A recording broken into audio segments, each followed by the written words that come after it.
Magazine.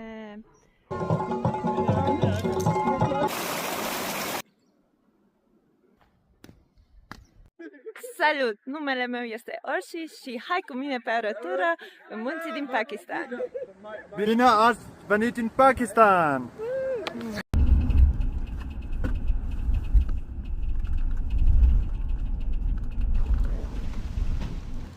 Am ieșit din oraș și de acum ne așteaptă aproape 14 ore de drum până în munți. O să trecem prin sate mici și pe drumuri care devin din ce în ce mai grele. Sperăm însă să fie deschis drumul principal. Dacă nu, o să trebuiască să facem un ocol de aproape 2 ore. Zona în care mergem face parte din nordul Pakistanului, una dintre cele mai spectaculoase regiuni din lume. Aici se întâlnesc 3 lanțuri muntoase, Himalaya, Karakorum și Hindu Kush.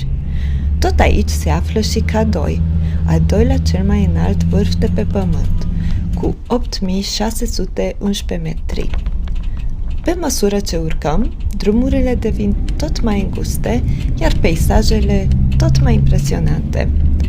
Dar dacă totul merge bine, în 14 ore o să ajungem în inima munților.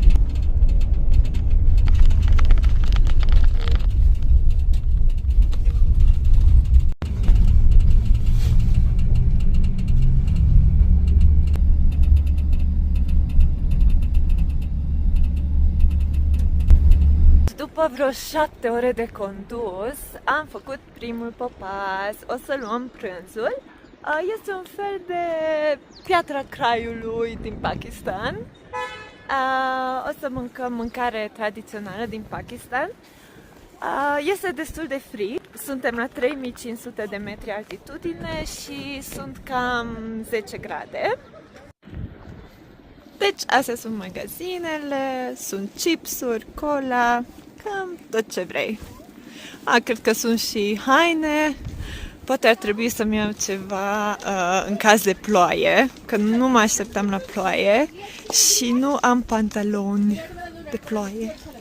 Și mi-am cumpărat o șapcă, că e destul de frig și de obicei dacă ai o șapcă bună atunci îți ține de căldură și pantaloni de ploaie.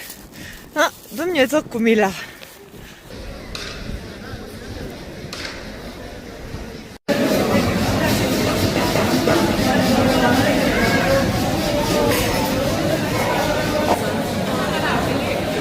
După aproape 2 săptămâni în Pakistan, în sfârșit am învățat cum se mănâncă cu mâna. Secretul e pâinea.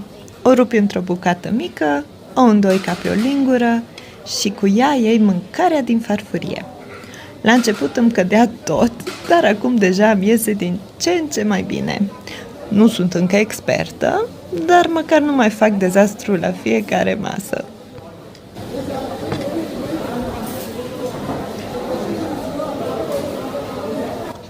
După prânz, am plecat din nou la drum și am primit o veste bună. Drumul pe care vroiam să mergem fusese curățat de zăpadă, așa că nu mai trebuia să facem ocolul de 2 ore. Am început să urcăm tot mai sus, iar pe marginea drumului apărea din ce în ce mai multă zăpadă. La un moment dat, am ajuns la 4100 de metri altitudine. Ne-am oprit în vârful muntelui ca să mergem la toaletă, deci hai să vedem cum sunt toaletele aici. Am găsit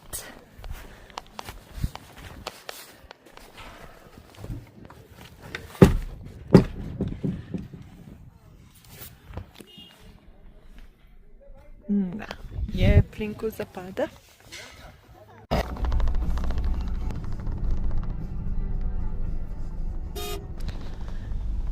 După ce am trecut de vârful Babusar, am început să coborâm din nou. Drumul era atât de îngust încât abia încăpeau 2 mașini. Drumurile din nordul Pakistanului chiar nu sunt de joacă. Într-o parte ai muntele, în cealaltă prăpastia, iar în multe locuri nu există nici parapet. Pe drum am dat și peste un accident între 2 camioane, dar din fericire nimeni nu a fost rănit, dar ne-a amintit încă o dată cât de atenți trebuie să fii când conduci pe drumurile astea. Se făcea din ce în ce mai întuneric, iar drumul nu părea deloc mai ușor.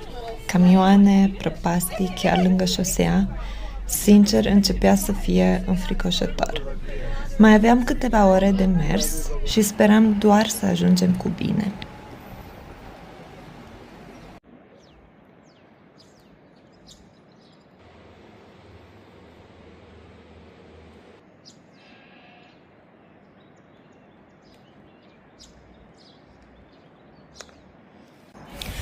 Am ajuns la hotel după 14 ore de drum. Am avut noroc pentru că era deschis drumul cel bun. Dacă nu era deschis drumul cel bun, ar fi fost 16 ore. Și am dormit, mi-am trezit și azi o să înceapă drumeția. Thank you so much! O să-mi fac iarăși cafeaua. Mi-au dat apă fierbinte. Punem 3, că este o lingură micuță, deci o să pun 3. Mi-a adus și lapte, foarte drăguț băiatul. Mi-a adus apă fierbinte.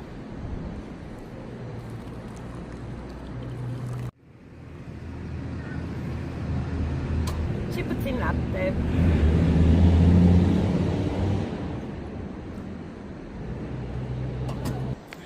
Bună dimineața la cafeluță în mijlocul munților în Pakistan.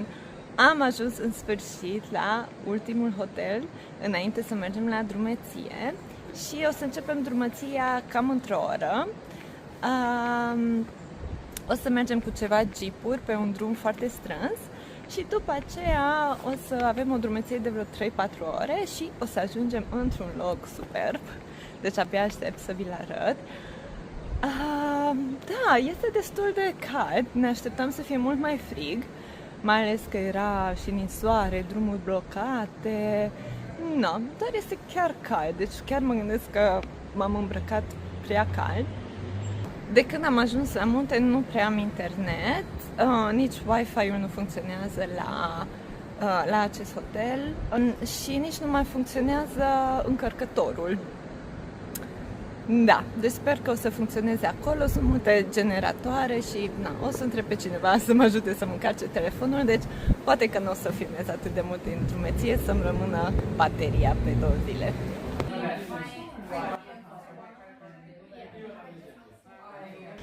După ce am luat micul dejun, ne-am urcat în jeepuri ca să ajungem unde începe drumeția. Pe drum am întâlnit niște localnici care au făcut autostopul și au vrut să vină cu noi până în sat, dar nu mai erau locuri înăuntru, așa că a trebuit să urce pe capota mașinii. Acest drum este considerat unul dintre cele mai periculoase din lume. Are doar vreo 16 km, dar este foarte îngust, fără parapet și pe alocuri încape doar un singur jeep. Din acest motiv, doar șoferii locali au voie să conducă pe acest drum. Dar, sincer, șoferul meu părea atât de sigur pe el, vorbea la telefon, punea muzică pe Bluetooth. M-am simțit destul de în siguranță cu el.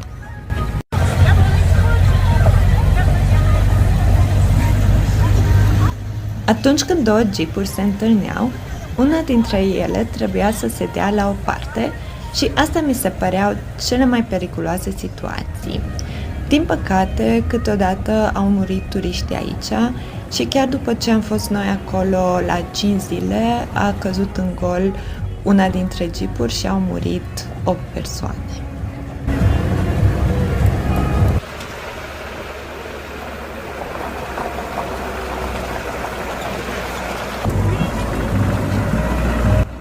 Chiar dacă drumul are doar 16 km, ne-a luat cam 2 ore ca să ajungem în vârf.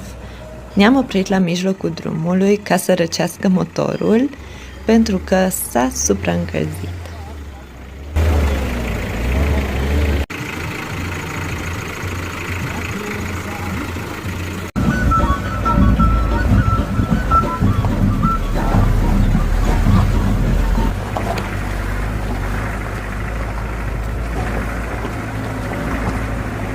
partea asta a drumului mi s-a părut cea mai înfricoșătoare. Cred că aici am și închis ochii și am spus o rugăciune. Și sper că realizați cât de mult am riscat pentru imaginile astea. Deci eu am riscat să-mi scap telefonul în prăpastie.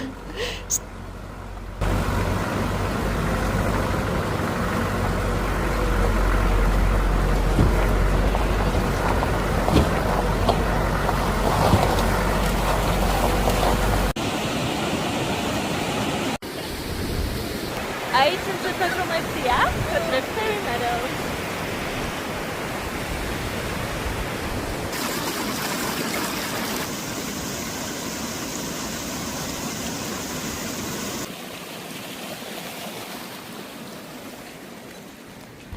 Nordul Pakistanului este un adevărat paradis pentru iubitorii de munte. Drumeția pe care o facem azi face parte din lanțul Himalaya. Nu e de mirare că oameni din toată lumea vin aici pentru drumeții, alpinism și peisajele spectaculoase.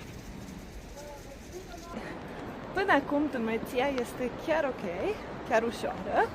O să fie cam 3 ore și elevația este 600 de metri. Poți să plătești un localnic să-ți care bagajele și eu am plătit și este cam 2 lei pe kilogram. Deci eu am 5 kg, cam 10 lei. Și sunt și magazine pe drum. Dacă îți trebuie apă sau ceva de înălțit, poți să-ți cumperi.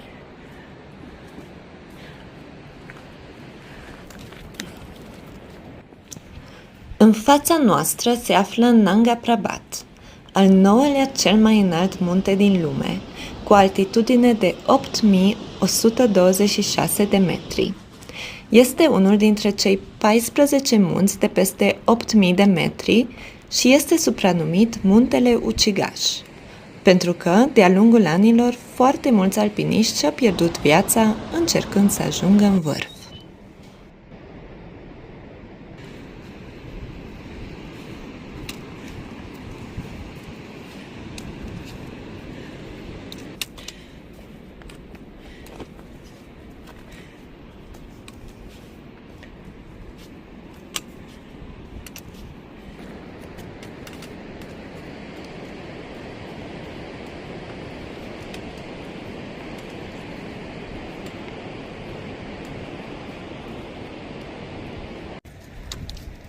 Bronchi. Bronchi is very nice.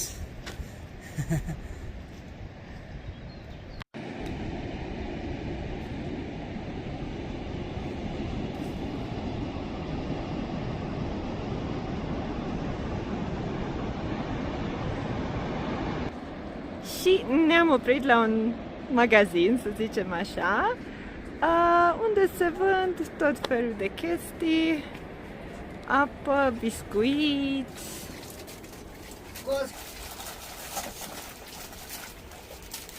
How much? 100. Un fel de cooperativă. Și am zis să iau și eu ceva biscuiți. M-a costat 100 de rupii, care ar veni 1 leu?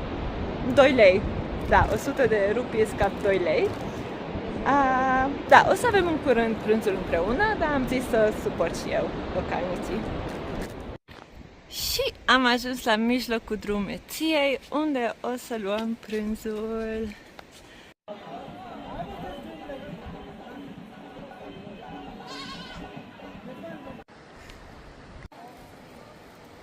Și aici o să mâncăm la această cabană / restaurant.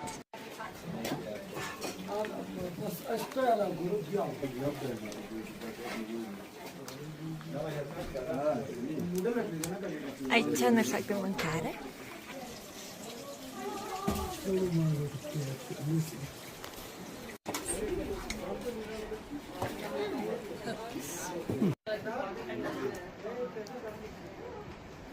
Yeah, it's interesting.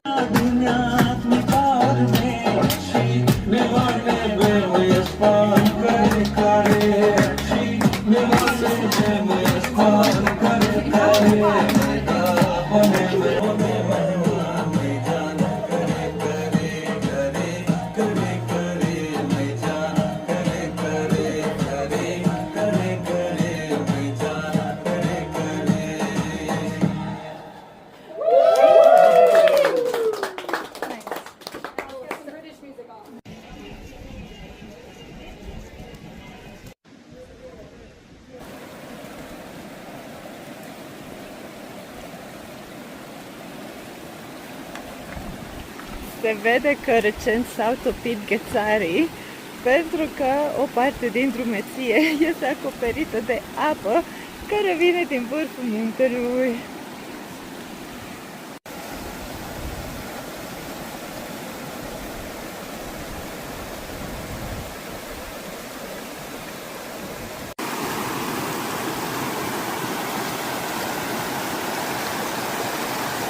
Am mâncat, am dansat, a trecut partea cea mai grea a drumeției și acum urmează o porțiune mai ușoară. Am ajuns la altitudinea de 3300 de metri și acum e mai mult o plimbare decât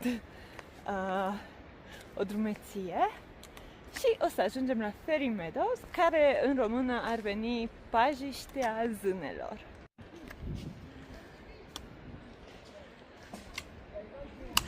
Peisajul devine tot mai verde și tot mai frumoasă.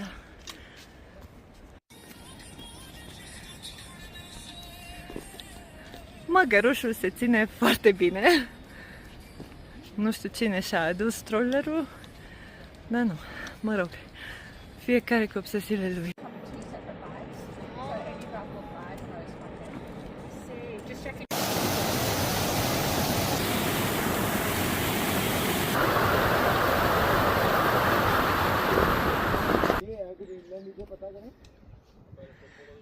Acesta este cabana noastră, Greenland Resort. Deja se văd cabanele și o să ajungem imediat la Fairy Meadows sau Pajiștea Zânelor. Abia aștept să vă arăt cum arată. Adică, de fapt, abia aștept să văd cum arată. Asta este cabana noastră și acum am primit cheia. Haideți să vedem cum este înăuntru. Da, este destul de frig. Suntem încă în mai. Este o cameră foarte simplă, 2 paturi, din lemn și pietre. Cred că aici e baia.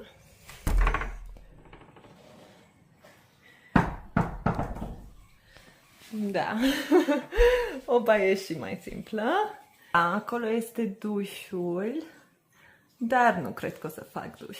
Stăm 2 nopți, dar dacă nu o să fie mai cald, nu o să fac un duș. Da, deci asta este camera noastră, o să stăm aici 2 nopți, o să mai facem 2 drumeții. Și da, e destul de cozy, îmi place, e curată, doar sincer sper să se dea drumul la căldură, dar nici nu știu unde ar fi căldura, că nu văd nimic. Dar să sperăm că o să supraviețuiesc.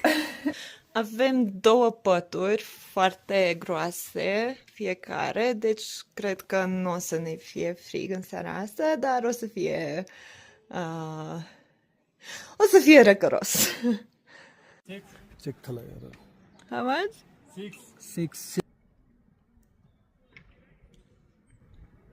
Am ajuns la Fairy Meadows, sau cum s-ar traduce în română, Pajiștea Zânelor.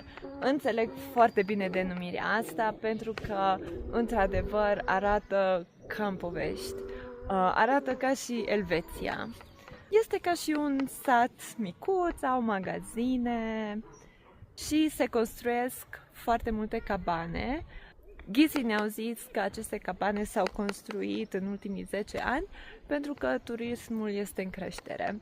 Dar dacă mă întrebați de ce am vrut să vin în Pakistan, de asta am vrut să vin în Pakistan. Cred că este una dintre comorile ascunse ale lumii, dar începe să devină o destinație din ce în ce mai populară.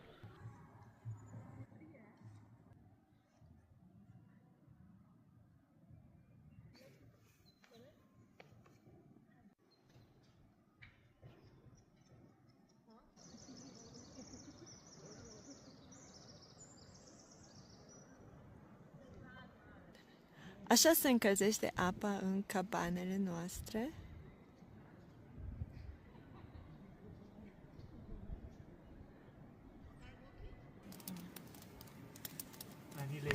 Cu toate că ziua a fost cald, noaptea a trebuit să facem un foc ca să ne încălzim pentru că temperaturile au scăzut undeva la 5 grade.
Până dimineața la cafeluță. O să beau iarăși cafea în mijlocul munților în Pakistan.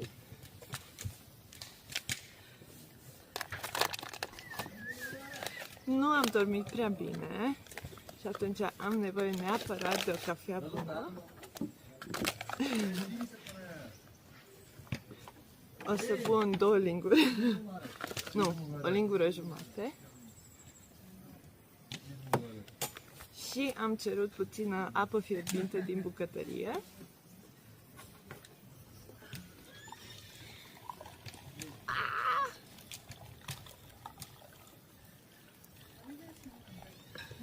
Ok, s-a dus puțin pe lângă, dar it's ok.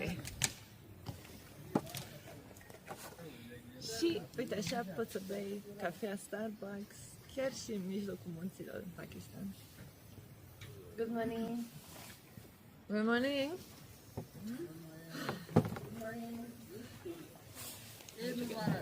Și uite așa poți să bei cafea Starbucks chiar în mijlocul munților în Pakistan.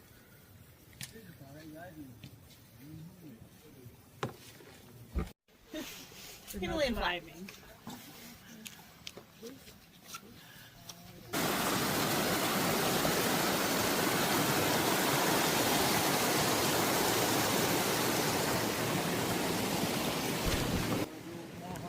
Am pornit în cea de-a doua drumeție. Aici am avut o alegere. Ori mergem până la base camp-ul Nanga Parbat, ori doar până la Pakistani View. Eu am ales Pakistani View deoarece era o drumeție mai ușoară.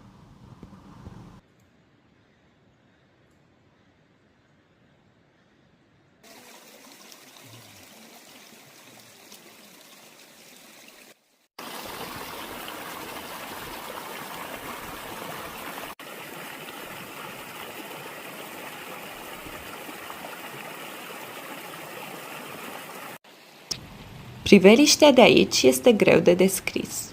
Munți uriași, vârfuri acoperite de zăpadă și ghețari care coboară printre stânci. În curând vom ajunge chiar lângă unul dintre acești ghețari. Din păcate, peisajul acesta se schimbă de la an la an. Pakistanul este considerat una dintre țările cele mai afectate de schimbările climatice, deși contribuie cu mai puțin de 1% la emisiile globale de gaze cu efect de seră. Ghețarii se topesc mai repede, iar asta duce tot mai des la inundații și alunecări de teren.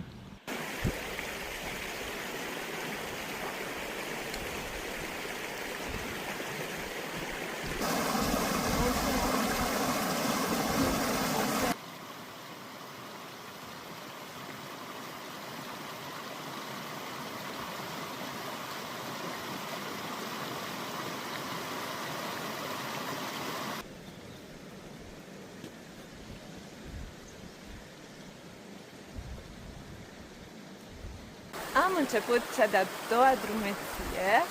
Parcă îmi place mult mai mult pentru că este mult mai verde. Mergem lângă un râu. Și hike-ul ăsta se numește Pakistani View.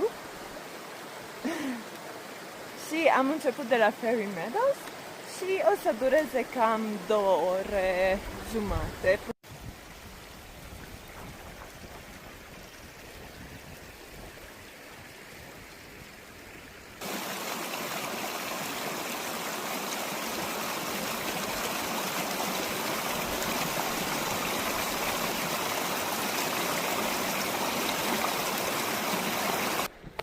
Ca și în primul hike, sunt multe locuri unde poți să te oprești, să cumperi apă, biscuiți, ciocolată, chipsuri. Dar eu mi-am adus de mâncare și de băut, deci nu o să opresc aici, mă duc mai departe.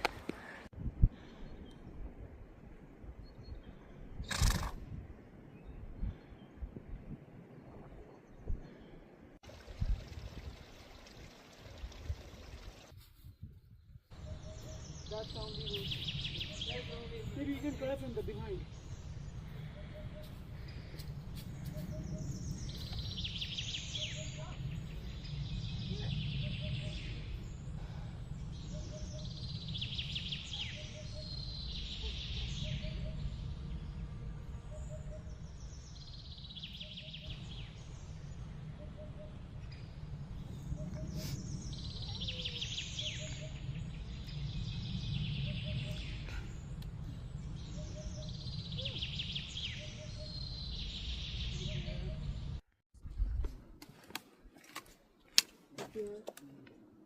I feel it.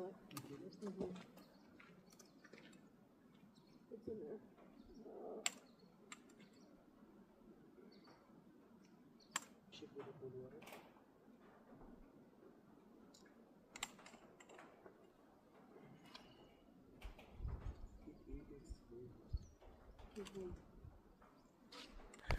Am ajuns la Pakistani View. Drumeția a durat cam 2 ore jumate și priveliștea este mult mai frumoasă decât cum se vede. Noi am venit mai încet, deci a durat cam 3 ore jumate pentru că suntem la 3600 de metri altitudine și deja se simte, deja e mai greu să mergi, mai greu să respiri și atunci am luat-o mai încet. Și acum o să ne întoarcem, o să ne oprim pentru prânz și vă las aici câteva imagini cu priveliștea.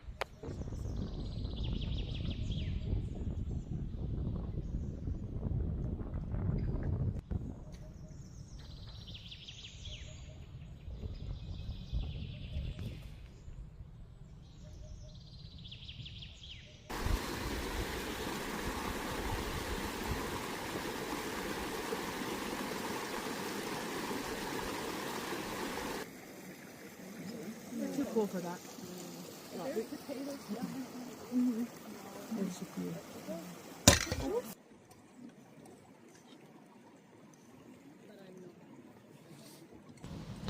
După o pauză de prânz bine meritată, ne-am întors la cabana noastră din Fairy Meadows. Eu m-am împrietenit cu localnicii și m-au lăsat să joc cricket cu ei.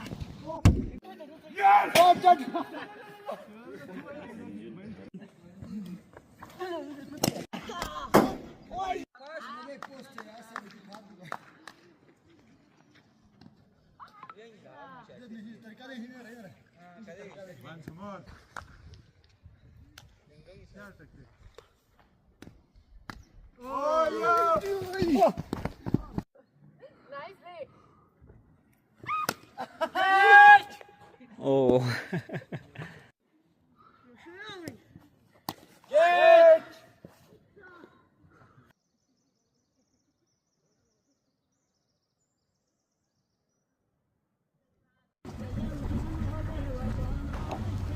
În ultima zi a trebuit să facem iar acel drum periculos cu jeepurile. Sincer, eu am crezut că de data asta o să fie mai puțin periculos, dar n-am avut dreptate. Câteodată a trebuit să facem curba din 3 mișcări, care au însemnat că a trebuit să mergem cu spatele într-o pantă pe acest drum periculos. Dar după ce am ajuns cu bine înapoi la hotel, am luat autobuzul spre noua destinație, Rakaposhi. Dar despre asta mai multe în episodul următor.